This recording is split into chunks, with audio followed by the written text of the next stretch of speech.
this. Hi, everyone. Welcome to another exciting episode of the BallBusiness Explain This.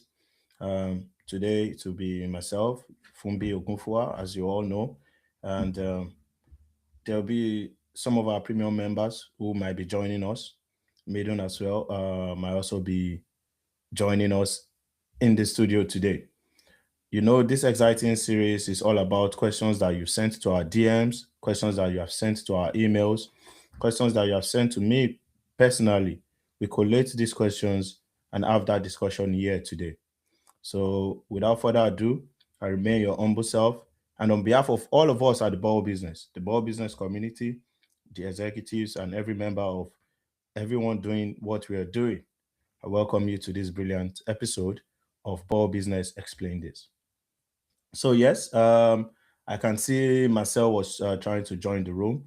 You guys can bring him in now. Tumishe, shout out to Tumishe, is the producer of this exciting series. Is also in the studio with me, doing all the dirty works, like they say.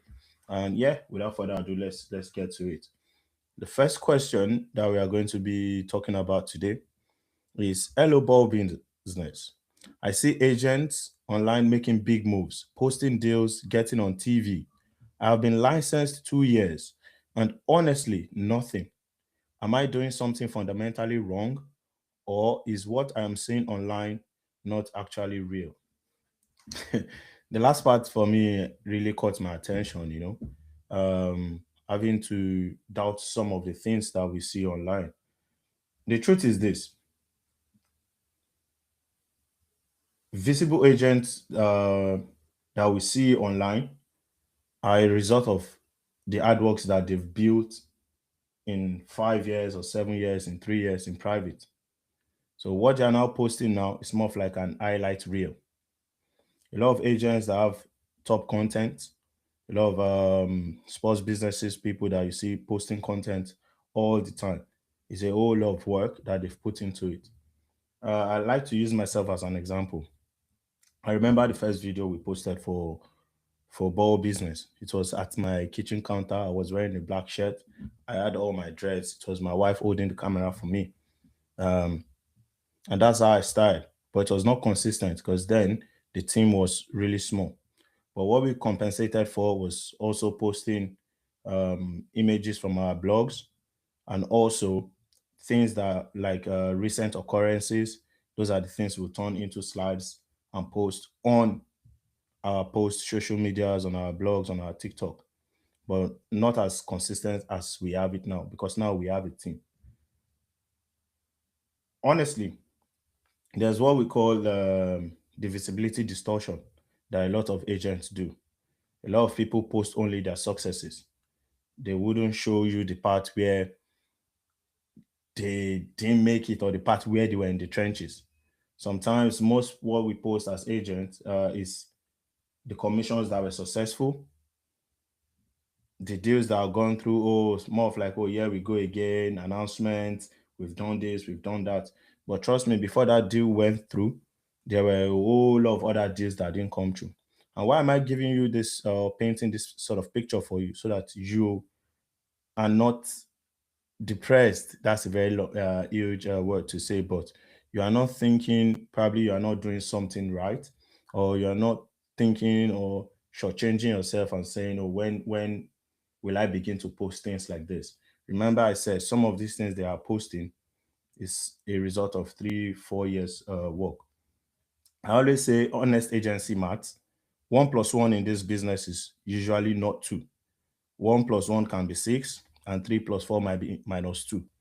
So what you're seeing practically, to answer your question, is a result of large amount of work. And remember, if you watch the last episode, this is for people who say, okay, you know what, I'm just starting new. Then what should I post? Post yourself.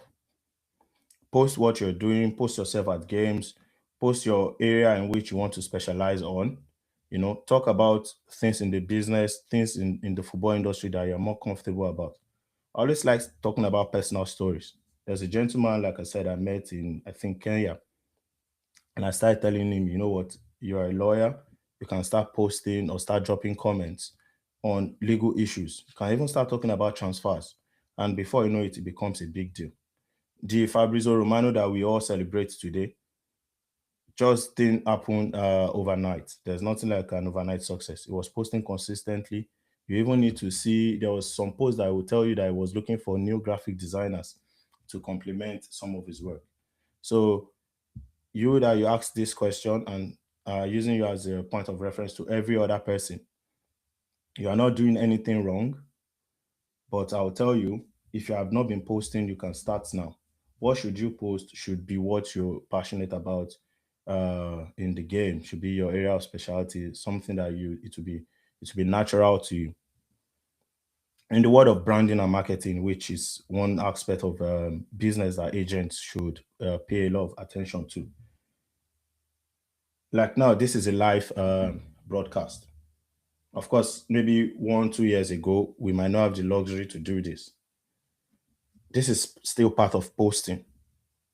So, I gave shout out to Midun, shout out to Tumishe, who is, the producer of this episode. They are at the background. Before, we couldn't afford to have 2, 3 people, doing this and making this post work. It still goes back to me reiterating that all the guys that you're seeing is a result of honest work, honest grit.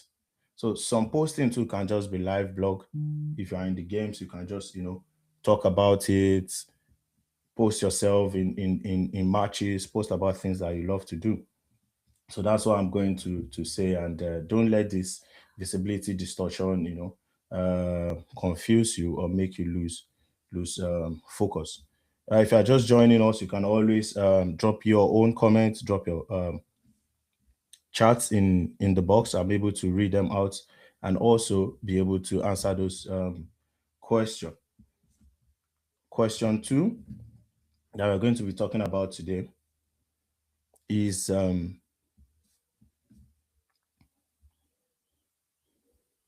have signed 4 players in the last 18 months. Wow. None of them have moved. Some of them barely play. What am I missing? Is it me? Is it them? Or is it just normal at this stage? In football terms, 18 months might look like a long time, but that is a season and a half. That's like 3 transfer markets. If you're just starting out, it's not long. It's just a very short period of time in the industry, I'll be honest with you. So if you are counting in months, let's say 18 months, and it even depends on when you sign those players or when you have those players in your portfolio. If you sign them probably in January or during the summer transfer, you are not even going to be able to do anything, because if you are just signing them at the dead end of the transfer market, nothing really happens. So you have to wait for the next 6 months, then things can happen then. So this is the big question for you. What sort of players do you have? What sort of players are you signing? We are all in the market, and that's why it's called transfer market. And if you go to the market, you have to go to the market with ready-made products, quote and unquote. And when I mean ready-made product or finished goods, for a better word, is something people want to buy or people want to take off you. So if your players in the market are not good enough, then you should check yourself again. Secondly, still on the player type or still on your produce as an agent. There's this saying I say you can't sell water to the guys who live on ice because you wouldn't sell it. So if you even have a very good player, because water is a good product, everybody needs to drink water. But if you are bringing water to a club that doesn't need it, or somebody that is not thirsty rather, then there is no going to be sales. So if you are looking at the sort of players that you have in your portfolio, what market are you pushing them to? That is also very, very important. You need to look at that. You need to consider that as well. Another thing about signing, we've talked about right market, right condition, right players. If you cannot work with 1 player or 2 players, I wouldn't advise you. This might sound not so nice. I wouldn't advise you to go signing the third player. I wouldn't even advise you signing the fourth player. Probably, I would say you should have stopped at one and two, of course, so that you have more options. If you have one or two players and you have not moved them on, why are you bringing more players on board? You see, for me, that's a big question. That's not how I would advise people to work. If you have one player, try as much as possible to make sure the player succeed. That's the biggest problem that we can have or face in this business is if we don't think of the players first before we think about ourselves. I remember when we were starting out, true story. Even recently, you see a lot of players that we represent. You see their colleagues wanting to come on board, coming to join our train to say, you know what, guys, can you speak to your agency? We need to, if they can bring us on board, if they can sign us. And our simple answer is, you know what, we don't think we can accommodate this sort of players. Probably maybe the uh, is not the right player for us because for us, you need to reach an height. I'm not a very tall person. I'm not the always tallest person in the room, and of course, I'm not the shortest.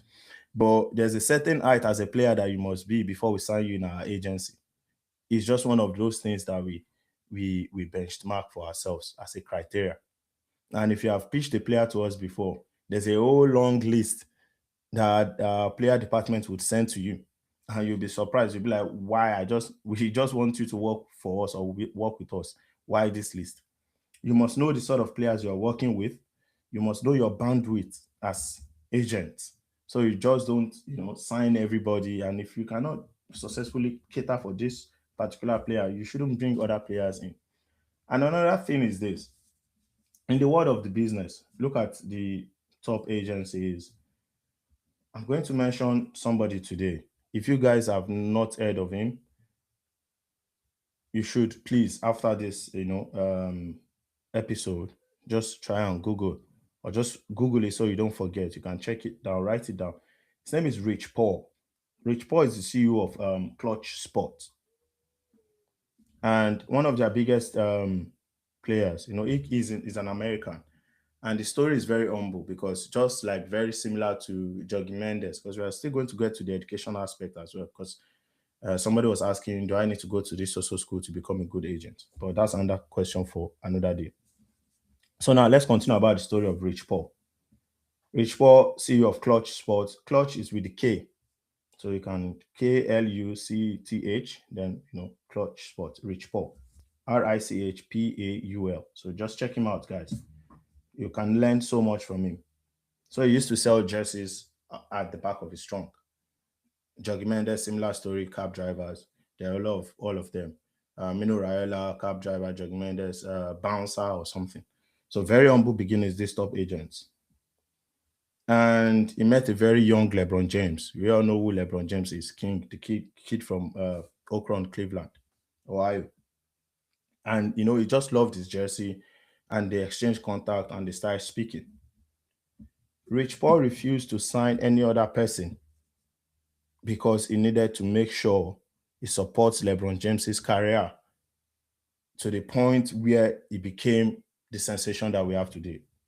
So you can see it, right player, right approach, and right dedication. And Clutch Sports now in their evaluation is like I think one almost a billion. Rich Paul has done deals that is worth over $1 billion in sports. Now they've moved and also acquired a part of I think Roof Agency in Germany in Europe to merge together. Rich Paul now has them Virgil van Dijk.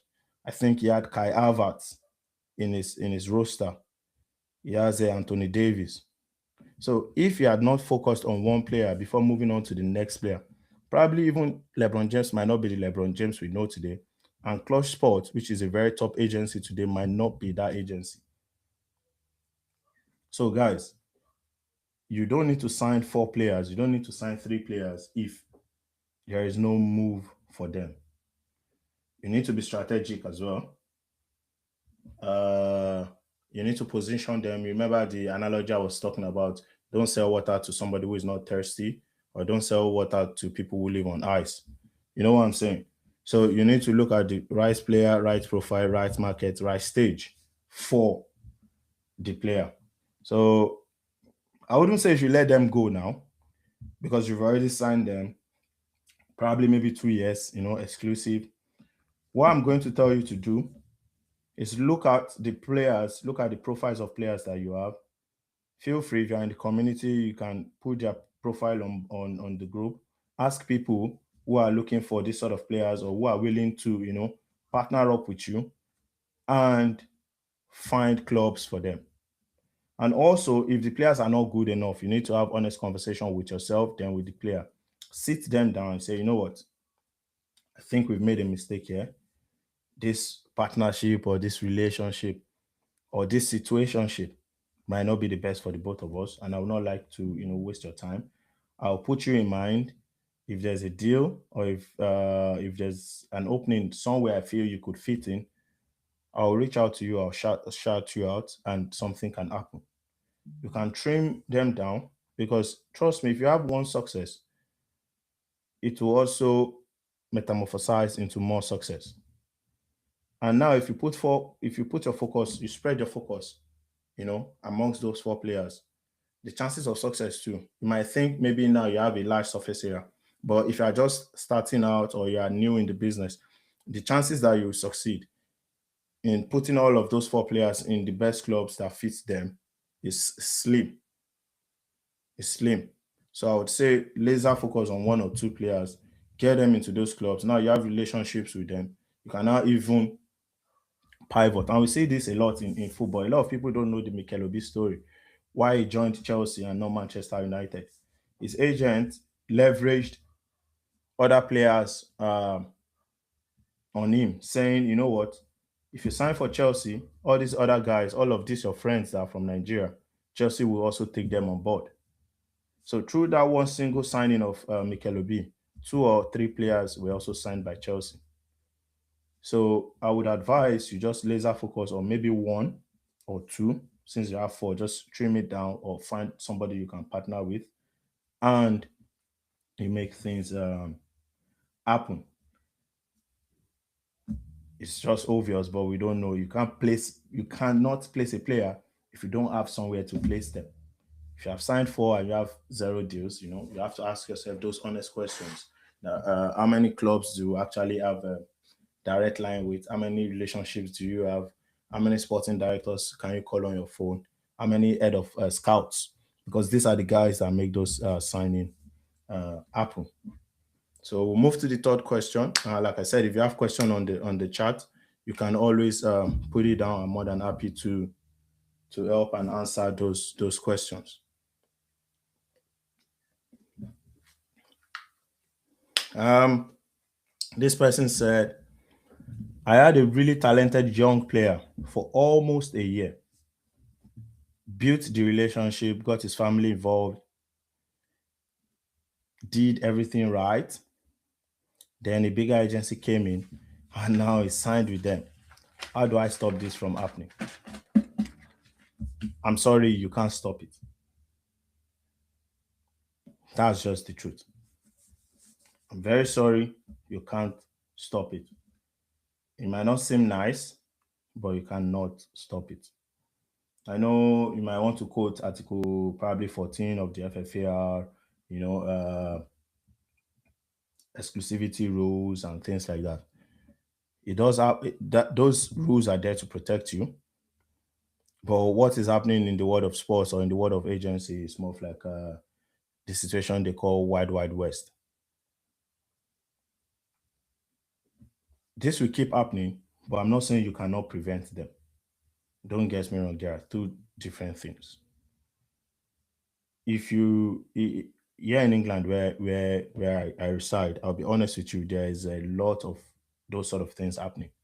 If they see you are signed or you have a player, very top player in the top academy, the word is around, like everybody knows.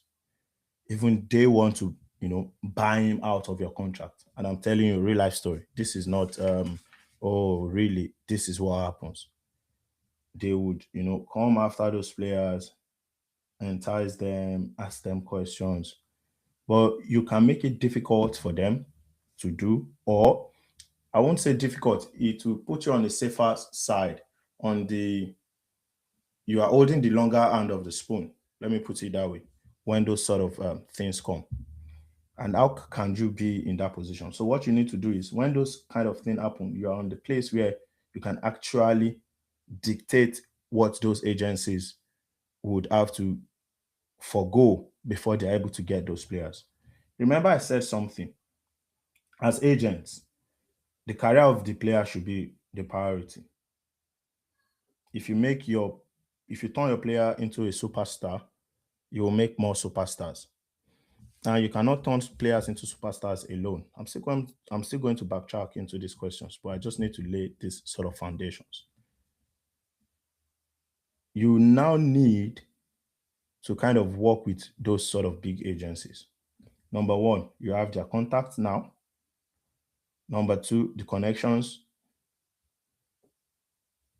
Number three, they see you as somebody that you can work with. But before you have to do all of this, you need to put yourself in those position or in that situation to now dictate the terms of big agencies not taking your players. The first thing you need to do, I always tell people, I always say it, get that rep contract as soon as possible. You need to sign them early. There's nothing like, oh, you are rushing or you are trying to be desperate. I don't even like it when agents are not confident enough to throw the rep contract at players. Of course, it has to be the right player. It has to be, the right portfolio, a player you believe you can work with. If those players has checked or tick all your boxes, you are not, they are not doing you a favor for you running around for them. They are not doing you a favor for you actually doing your job. So you shouldn't be scared to drop in representation agreement for these players. And I mean, maybe probably top players, players in championship, maybe an under 17 who is already in the national team, or a 21 years old who is already playing under 21, or whatever top player he is. I think 2, 3 months ago, one of these guys came into our office. We spoke on the phone. He plays for a quite, I think, a division, a championship, I think League One, Division Three club in England. He plays for the under 21, yeah, around East Midlands. And he said, okay, you know what, Fumbi, I like your agency. We saw you on LinkedIn. We've done a background check. He came with his girlfriend. They came to the office. We had coffee, and so I said, you know what, I like your profile. We are going to look into it. We believe that we can we can work with you, but you need to do this first, do that. Guess what the player said? He said, when you get a deal, then he would sign, or then I should let him know. You can't walk into my office, you can't waste my time and tell me I do all the running around for you, I give you my contact. Then when you feel everything is fine, then that's when you sign. I don't do that. I'm sorry. And it's like, oh, I'm sorry, I'm going to. I said, no, that's off it. That's over. That's the end. So those sort of players, you shouldn't even work with them in the first place, because they are going to leave one way or the other. That's one. Get those rep agreements signed early and work with the right profile of players. Be fast to do that. Say it at the beginning. Tell them what you expect on them, and let them know from get go. Any player who is reluctant to sign a rep agreement with you would not be a good player in the long run. Secondly, why you be on the good side, or on the good side of the negotiating terms, is you need to build relationship with the family, not just the player. You'll be surprised. Footballers are they're humans like us. Forget all the paparazzis that we see on TV and all of those things. They have people that they trust, they have people that they listen to. And you see that in their games, and sometimes it's very obvious. You can see Marcel Lewis with Lewis Skelly. You see it's his mom. Neymar with his dad. Mbappe with his mom. Jamie Vardy with his girlfriend, who later became his wife. You know, You need to build close, constant relationships with these people. You need to build it. And they're the ones that will tell these sort of players and say, you know what, we trust Fumbi.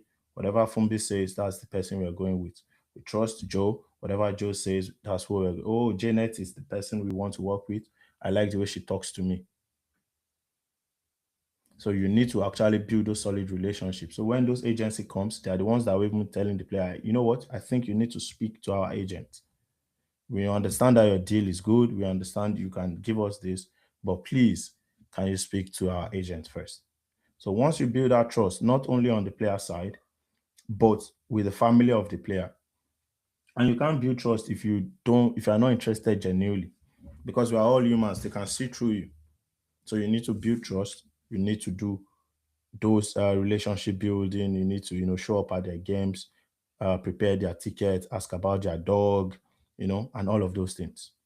That sort of relationship is very important. You can remember when this famous story of Balotelli, when his house was on fire, the first person he called was his agent, so rest in peace, Mino. And he told him, what are you doing, bro? I'm not the fire service. Would you call 911? So players see their agent, I mean, the good ones, like a dad. Same story Pogba would say about Mino. He said it was like a father to him. So you need to build those solid relationship. So when those big agencies come, they want to snoop on your players, then you have something good to negotiate, and the players trust you more to even want you to be on the negotiation side. Documents. There's something we call mandate. If you have forgotten, guys, as agents, there's something we call mandate. So, for example, if a big agency wants to take my player, I just let them know, you know what, I'm glad you guys want to take this player to the next step, to a place where I don't have those sort of connections. I'm more than happy to do that deal with you, but this is a mandate. This is a mandate. This is a very interesting topic, and I think I should bring Midun is going to be able to join us now, so that we can make this a little bit more conversational, and also drop his own opinions as well. So yes, to Michelle, you can bring Midun on board so that I can also share some of his ideas. And if you're a premium member as well, you can also join these conversations. You can come on board. We'll send you a link to the WhatsApp group where you can, join these conversations and tell us your mind. Tell us if you think differently. This is Ball Business Explain This. This is a conversational kind of live chat. So if you want to be on the next live, you want to send us questions as well, just reach out to us and you are able to come to the studio wherever you are, maybe in your house, maybe at work. We just send you the link and you are live and we are having this brilliant conversation. So as I was saying, document everything, give them the mandate, you dictate the terms of the mandate. We get 50-50. Don't give anybody 80-20, like I said. If you have good trust, you should negotiate something very good for yourself. Let them understand you are more than happy to give a mandate, and and this is what you can do. Also, there are some, let me use the word notoriously corporate agencies. They just want everything for themselves. Another thing you could do in that side is, you tell them, we'll sign you off on this marketing deals. We'll give you 80% of his marketing deals, but we are going to keep his agency aspect of the business. So all his corporate structures, you guys can divide that and find something amicable, find something that is nice for you. Why I wouldn't say you should turn them off outrightly is because of number one, contact, connections, and also that's how the business is. If you work alone, you go fast, but if you work as a group, you go very far, which is also another thing that you should bear in mind. So it will always happen. They do it to a lot of people. They even still try to approach some of our players. We look at the deals, we look at which one will make sense. We are more than happy to bring them on board. We look at the numbers. If it's something that is good, we advise our players, you know what, this agency will take you to the next step, the next place in your career, and you're able to go with them. But let's do it this way, let's do it that way. But of course, some players are just so loyal, they wouldn't leave you. But that big agencies wouldn't come and try to approach your players. it's not something that will not happen. It will keep happening. It has started happening and it will continue to happen. Look at AS1 agency as one. They have Moses Caicedo in their in their agency. They have a lot of big names. It's a combination of like six or seven agencies. It's a combination of like six or seven agencies, and I think they even bought a kind of media company now. So partnership would always happen in this business. If you really want to go far, you need to be open to those sort of discussions, but be careful what you dish out, be careful of what you give. Just protect yourself in all of those areas that we've previously mentioned. If you have questions, just you know what, drop them. I'm more than happy to talk about those questions. So now, question 4.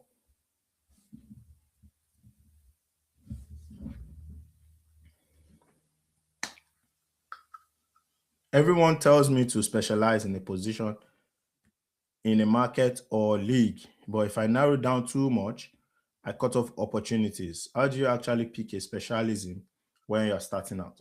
Hi, Midun. Welcome. It's nice for us to have you here again. And of course, you've not missed so much. It's been a very interesting conversation. Do you want to just jump straight into this and give our viewers a feel of what you think?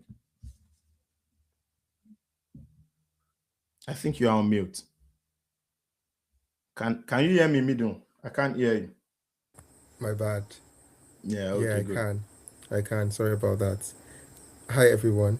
Good evening. I was going to say to give me some time to settle in first, but I think you just threw me right into the into the stage. Yeah. So looking at this says everyone tells me to specialize in a position, in a market or a league. But if I narrow down too much, I cut off opportunities. How do you actually pick a specialism when you are starting out? Um, I believe that in terms of picking what you want to do, it will really depend on your analysis of the market. And last week we spoke about, or last 2 weeks, we spoke about, you need to do your research, you need to do, you look into all the markets possible.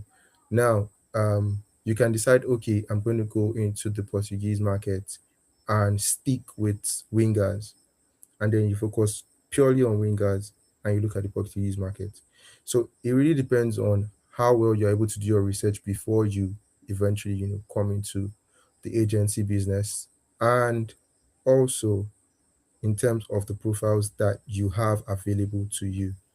So yeah, I would, in my opinion, advise you to specialize in a market when starting out, not put your wings too much out there. Specialize in the market, deal with it, do your market research, and then once you start to get all that, you can then start branching out and doing all the other things. But Fumbi, what do you think about this question? Yeah, for me, is something that we quite have a lot of discussion about. I think a lot of people, what causes that or the fear of specialism is them not wanting to lose out. You know, if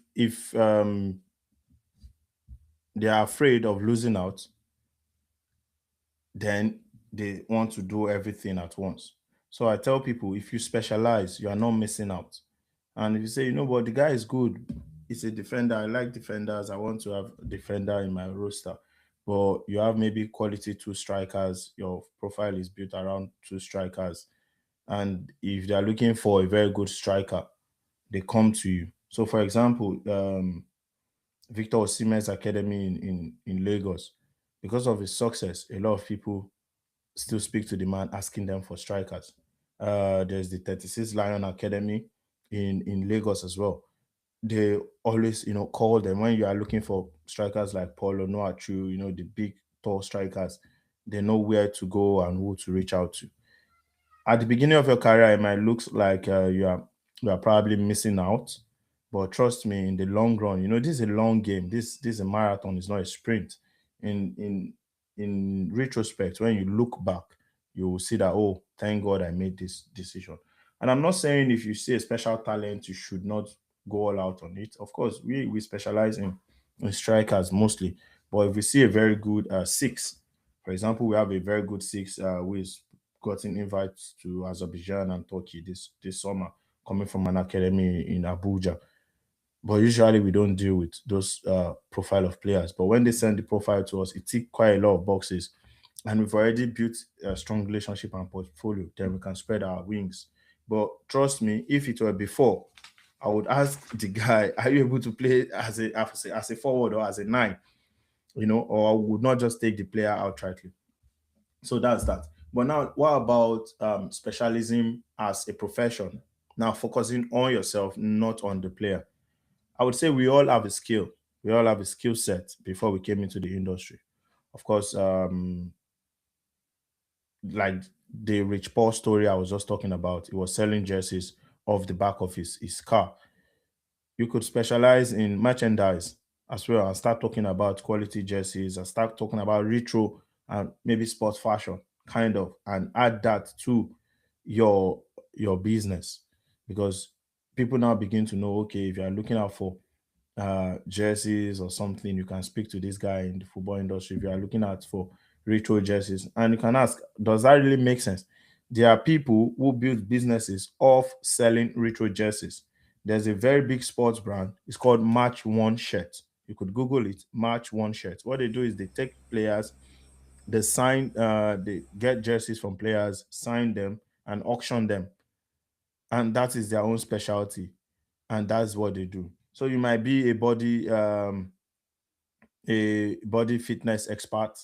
That's what you do. I've spoken about people who have physiotherapist companies or offices, and that's the service that they render to players. And from there they have their own agencies. So you can also specialize on the skill sets that you have. Probably even if you are in finance, you can specialize on your financial prowess, and people know that, okay, if I need to look at the tax issues for my players or tax issues for my business, I can speak to Rachel or I can speak to John, and is good in that aspect. You need to also make those things that are personal to you, those things that probably are your profession. You can specialize that into the business. Now, another way to look at specialism is for us as a company. When we came in to the industry, we settled down on being that company that teaches other agents to pass their exam, you know, and that was what we doubled down on. Even though I was a lawyer, we had lawyers on board, like we had like two, three lawyers, at the early stage of our business. And we still do to today.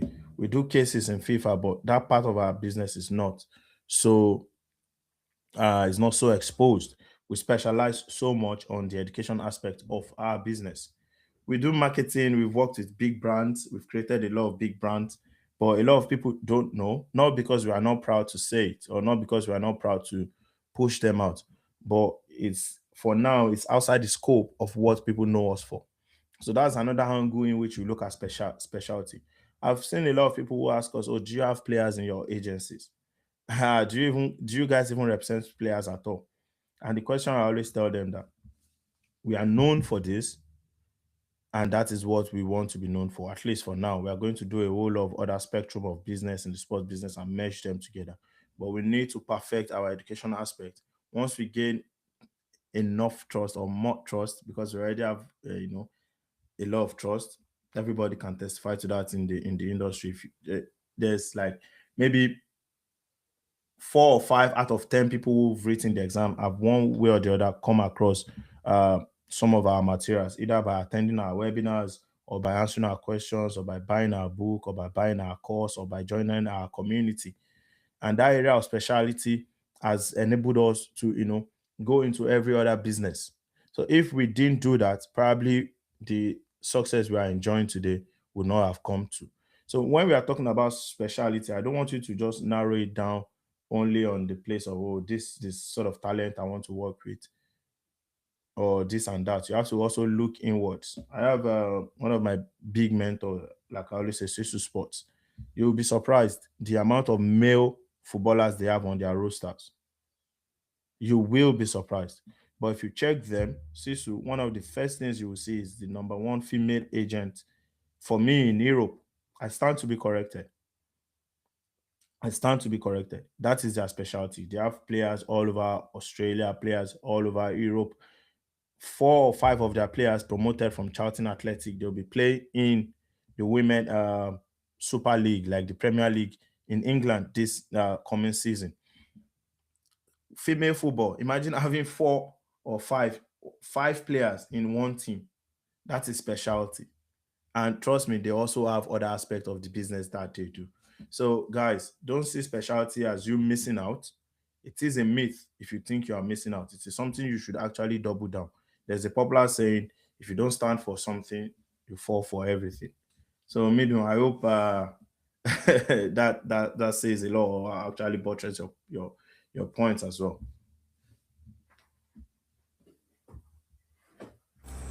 Yes, it does, and I think you actually did justice to the question. I mean, you need to be known for something, even if you're going to, diversify into other things. You need to be known for something, especially when starting out, because when you even diversify your attention, you become too spread.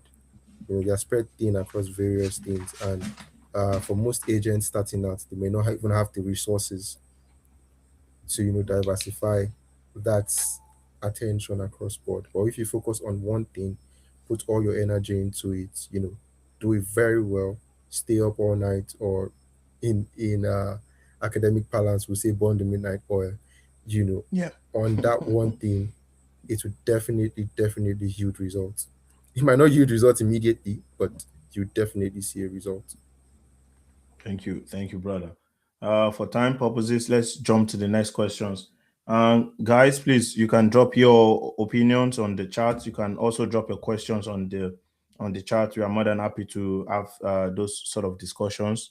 Like I said, so we'll go to. I think we have three or four more questions. So, to Michelle, I don't know. Can you see? Yeah. The question says, I'm 3 years in. The savings are mostly gone. I'm sorry, mate. Really, really sorry. And I'm still nowhere. At what point do I accept this isn't working or do something else? How do I know if I'm being persistent or just stubborn? I think persistent and stubborn means the same thing, you know.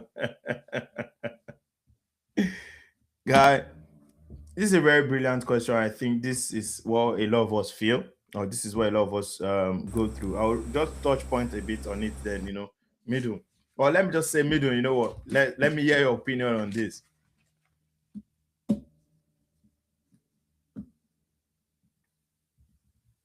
I think you're on mute.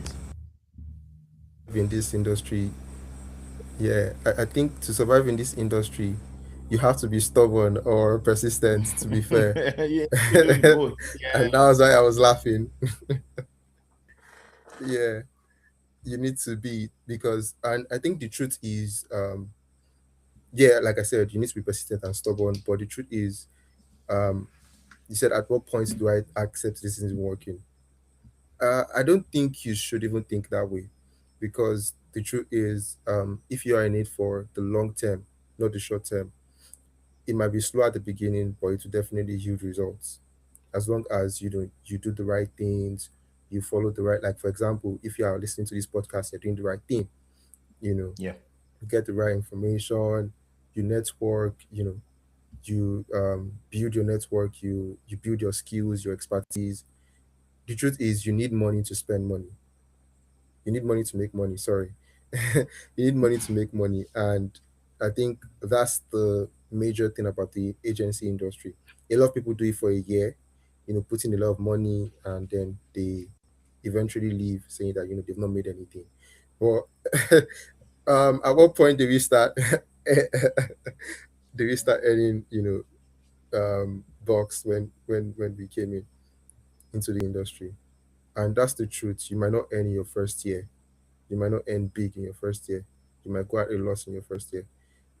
It's normal, And taking us back to what we said in the last episode, we mentioned that you are more than just an agent. the agency business aside, you most likely had something else you were doing before the agency business came in. So, for example, I'm a lawyer. Fumbi is a lawyer. We have, legal work that we do. He mentioned that we have a case before FIFA. We have cases before FIFA. So that's already another source of income for us. So, we can afford to, keep building the agency aspect while, bringing in other streams of income. So at your first stage, I would advise you to have other sources of income, other streams of income, you know, that can put food on the table, because it's so good and, easy to say that, oh, you have to just sacrifice. But bro, your family is at home, you're probably married, you have maybe a kid or two. They're like, daddy, we need we need something. You can't tell them, oh, don't worry, to soon pay, to soon pay. So yeah, the truth is you might have to, do some things that would complement the agency aspects that you're doing. Call it a sort of side income. You could do, education, you could do, like we do law, do the legal aspects to complement our agency work. You could do branding. For example, if you're a physiotherapist, you could also do that to complement your agency work. So it goes back to, like I said, what we said in the last episode. You are more than an agent. You have other aspects to you than being an agent, which you should look at and try to, bring into the agency to complement that side of things. So yeah, please, yes, you are stubborn, but being stubborn and being persistent is what would get you through in this agency industry. Trust me, because there are days where we are just like, we have to push through, and that's the beauty of football. You know, the underdog story. Everyone loves the underdog story. Everyone loves, hard work. Seeing people come up from, you know, not necessarily nothing, but coming up, putting in the hard work, and eventually succeeding in what they do. Those are the tales that we all, live for in football, to watch, to see. Oh, for example, Nottingham Forest won the Premier League. That is the story that we want to follow. So you need to keep pushing, get in a side income, and I'm pretty sure it will all work out well.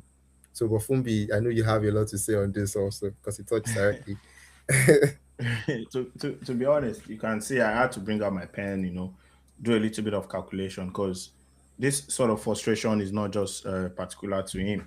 I know Midrin is saying yes, we have legal work and things like that, but there are times in which I, for one, as a person, had to do work in the trenches. I've worked at the warehouse. If you're very conversant with Sheffield, there were times when we just starting the business, that you just need to supplement what you need to do. Probably you need to pay for the flights of one of your players and you need that extra income. Then I'll go to Pretty Little Thing, in Attercliffe, if you know Sheffield very well, and pick boxes and do things like that. There were times in which a lot of people had to sacrifice inside the company, to make things work for uh, the better growth of the business. So if you look at the simple maths, that if you've held your license 3 years, and I want to believe those were the times when you need to pay some special fees before you write the exam, because this gentleman's pain point or his question is very relatable to a whole lot of us. I want to believe, if I'm not being blasphemous, 90% of all of us as agents start start the business as a side income, as a side hustle, and that money is nowhere. 3 years in the business, 18 months, 20 months down the line, some of us have not even really made anything to even say we want to break even. You see what Zoom Africa said? He said new agent need to be patient, really patient. Do not rush to make transfers or force transfers. Patience is important. That's one thing I want to hold on to in what Zoom Africa said. Shout out to you. Thank you for dropping the chat. Patience is really important in this conversation. So now let's go back to the maths. Let's say he wrote his exam then. It was $300 if you're in England to register for the exam then. We believe that he wrote it once and made it. So the exam was in London, so probably he needed to transport himself there, maybe stay in an hotel. That's an extra $200. That's $500 without even starting out anything. And once you pass the exam, then you are not paying 300 like you do now. You pay 600. So even just getting the license, you have spent 1,100. Now 3 years plus extra. I think middle is 300 we pay per year, right? for the license to maintain the license. So that's another 600 or 900. Yeah, Yeah. So over $2,000, just like that, just like that. It can be very frustrating. Not to talk of the amount of calls you've made, the amount of times you've gone to games, the contact, and I remember starting out. I bought boots for some of our players. We still even do that till now, to be honest. Some young players will still buy boots, and the sort of boots they will send to you at the boots, maybe from Nike store or something. And you can't tell your players to perform, and you're telling him, what, I don't think that boot is good for you, probably because you're trying to dodge the expenses or the amount of boots. And I'm like, why are you buying a hundred I and think we fifty still bought dollars boots last month. last month? Why are you choosing? You better score some goals, in those new boots. So it's a very expensive industry where we find ourselves. So what I'm just going to say to you is, you just have to do the two. You need to be consistent. You need to be persistent.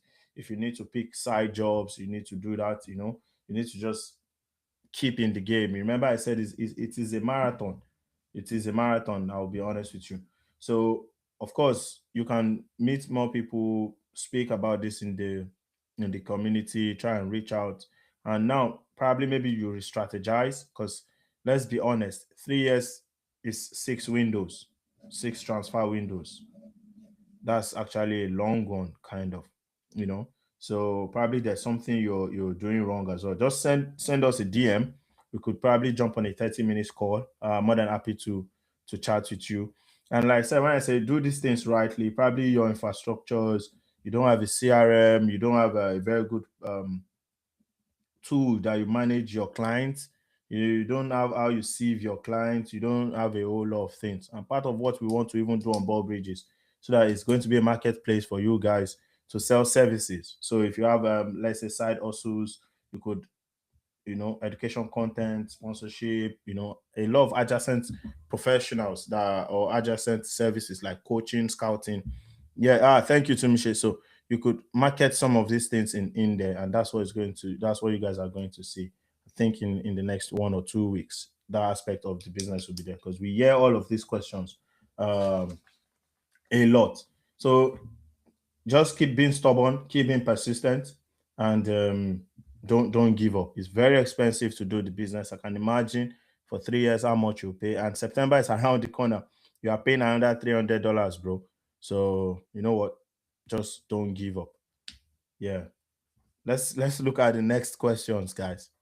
And yeah, Zoom. Shout out to you for the You know comment. what? Sorry Yeah. to cut. Yeah, sorry to Yeah. cut Go in. ahead. No, it's fine. I just remember that there's this funny song that I'm always listening to. Um, this popular Nigerian musician Ashake. Yeah. I think he and another musician sang a song called "Stubborn." So sometimes it gets me through the very difficult days where you have to just remind yourself that you just have to keep pushing. You have to keep pushing. You are in it for the long term, not the short term. Even if it's not producing results right now, it will definitely produce results. In the future if you are doing the right things. There's Yeah. a caveat if you are doing the right things. And his frustration is justifiable. I'll be honest with you because it's a very callous industry. And you remember I said also, if you're doing the business, you have to treat it as a business. There's the saying that say in the first year, 90% of businesses don't make it past their maybe first 18 months. At 5 years, a lot of them collapse and things like that. So a lot of us in the industry are not really making money at start, but don't give up. Don't give up. Just keep leveraging, partner with a whole lot of other people, and re-strategize. I think that's another thing. You should always look inward as well. Yeah,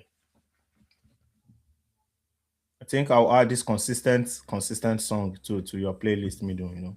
I don't know if you consistent. So yeah, guys, this question, I think this a brother. It said, as a Nigerian-based agent, every time I find a good player, one European agent just come and take 80% of the commission, and I'm left with scraps. How do I level the playing field? There's There's a gentleman as well, probably not even probably from Ghana as well. He specializes in female football and things like that. And he does all of these deals. He scout these players. Even goes as far as paying their visa fees to countries like let me not mention countries where they go to. So European countries, Euro Asian countries. So Euro Asian countries, countries around those areas, and they just shut him off or tell him, you know what, we're sending your commission to you next week. Next week become next month become in 3 months, in 3 months becomes the next transfer window. So this is something. This is not something we've not seen. It's really happening, and I can say it's quite unfair. It's quite unfair, but without being emotional, I have to say it is a structural problem. And when I say structural problem, is you need to build leverage. You need to get your deals. And a lot of people will tell you they are agents, but they are not agents. So I would want to confirm, I want to assume that you actually have the license. Because if you have the license, you should have the rep agreement. It still boils down to, I think, the third question we answered when the person says big agencies can poach their players. This is something similar. So I would say you just need to, get those exclusive representation, negotiate the co-rep split, and do all of those things to protect yourself actually. So if you protect yourself on paper, and probably you change the sort of people that you work with, you have to maybe probably work with more honest people. Major, what do you think?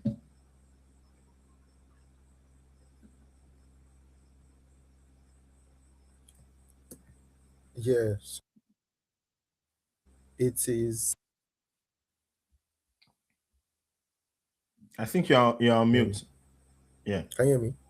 yeah, I can hear you now. Yeah, okay. So, when it comes to this issue, when you mentioned the example, the name dropped in my head immediately because I could remember that situation, you Yeah, know, and it was very shocking, and it is very shocking that we always have things like this because as an agent, you need to also be familiar with the rules and regulations, pertaining your industry.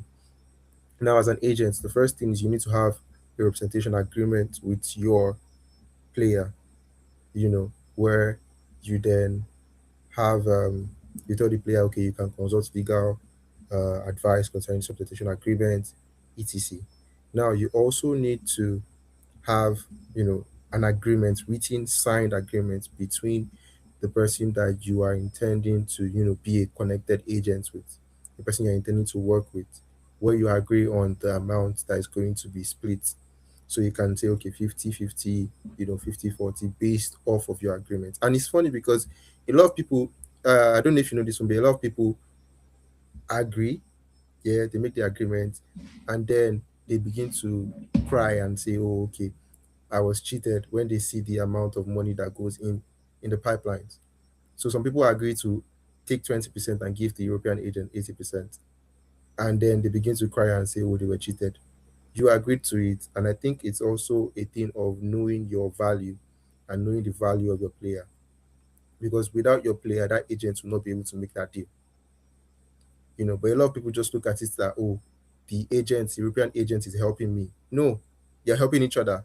You are working together because without your player, he can't get the deal done. And you need to see things from that mindset. I know a lot of people, especially new agents, always see things as, oh, they are just starting out, they don't have that leverage. You don't need to play to the gallery or play the fool before you can get a deal done. You need to maintain your stance, maintain, you know, your value, because the truth is, if your player is very good, clubs will want to negotiate with you. Forget, yeah, the European agents can introduce you, but you need to know the value that you have and be firm with it because 20% is it's crazy. actually unfair. Yeah, it's unfair. It's unfair. So yeah, I think we'll just have because of time, we might have to just take one last question and probably maybe questions from the chats if there are any questions. So Tumishe, yeah, okay. There are more questions, but this might be the last one we'll take tonight. He said, Should I keep being a solo agent or join an agency? I see people thriving in both. How do I decide? I think this discussion we had it last on the last episode. If you've not seen that, you can go and watch it. Very interesting conversation in terms of this. Major, do you want to go for this? Because I remember, the last one I was the one, dishing out the advice. Then I can, you know, still say my mind. But let's see what do you think, or how would you advise this community member? Okay, because I was, to be fair, I was going to, if I was to give a very honest opinion, I would say go and watch our last episode. But I think what we said in the last time, which is something I would still, go with, is you can actually be a solo agent, but you need to have a mentor. You can decide to do either of them, but you need to have a mentor. You need to have someone that can guide you, can give you advice, can tell you, oh, this deal isn't really really good, you shouldn't take this deal. Especially when you are starting out, you still need that guidance. That's regardless of whether or not you are going as a solo agent or you are joining an agency. And obviously, these two pathways have pros and cons. If you are a solo agent, you have more freedom. You have the freedom to make decisions, to go in a particular way, to say, okay, I want this, I don't want that. But if you're in an agency, you know, you don't have that freedom. You basically listen to what your boss tells you to do and you carry it out. You can decide as a solo agent to work for a particular player profile, or to work with a particular club. When you're under an agency, you can't decide that. You follow rules, you follow orders, you follow commands.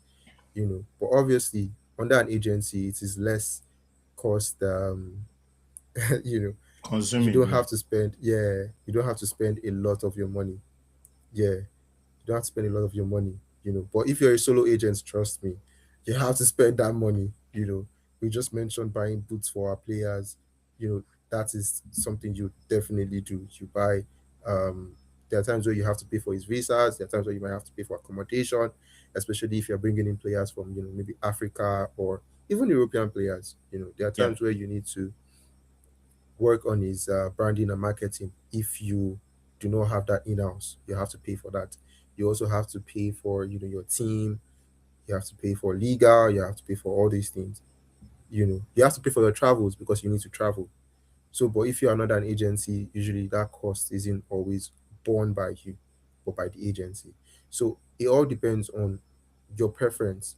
But whichever one you decide to go for, I would always advise you to pick a mentor. Find a mentor, someone that can guide you, hold your hands through this perilous journey because it really is very difficult, especially if you are new to the business. So I hope I was able to answer that from the. Yeah, you've said the most important thing, because this question keeps coming up, popping up. You'll be surprised, probably in a fortnight we might have the same question. But this is my personal take, and I like to share that with everybody all the time. If I got my license today, if I had my license today, I would sincerely, in all honesty, find a mid-tier agency where I can learn, or from who I can learn the business from, because that was what I did. Like I said, I learned the business from a lady, then, metamorphosized, came here, found a mentor, and, grew what we have today as a company together with my other brothers. If I were licensed today, starting from the scratch, I'm going to join a mid-tier agency. Then I'll start with their permission, of course, anyways. Build my brand, get their connections, keep talking to them.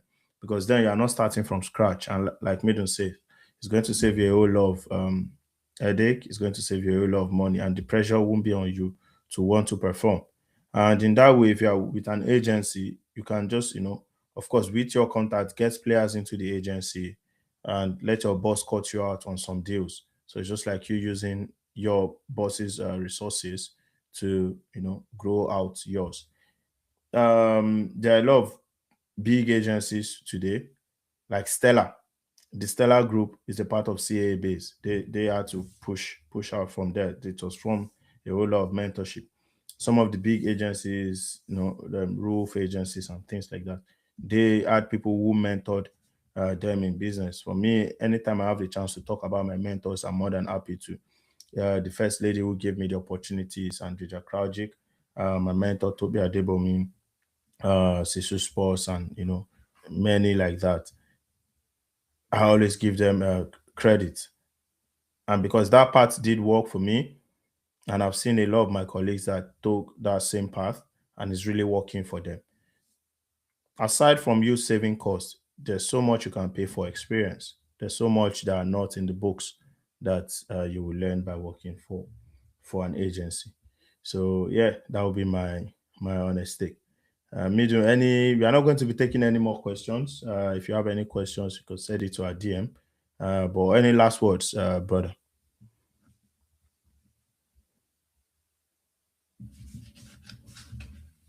You are on mute.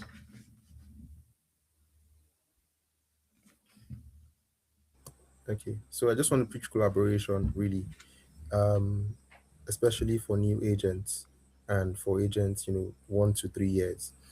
Collaborating with other agents is something that you need to really look at, you know, because you can't really do it alone. And from the questions that we've gotten so far, it seems that a lot of people are trying to do it alone.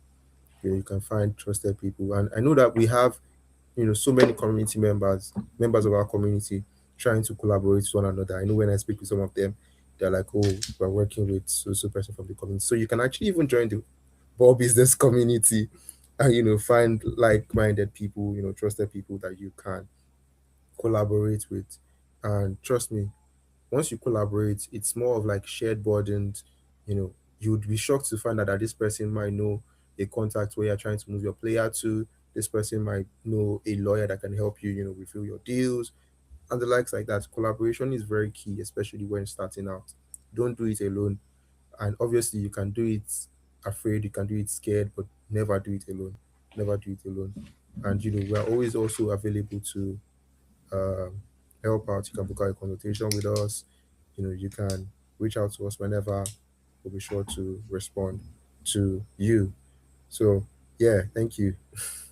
Thank you so much, brother. That was one piece of advice that I'll keep in my breast pocket.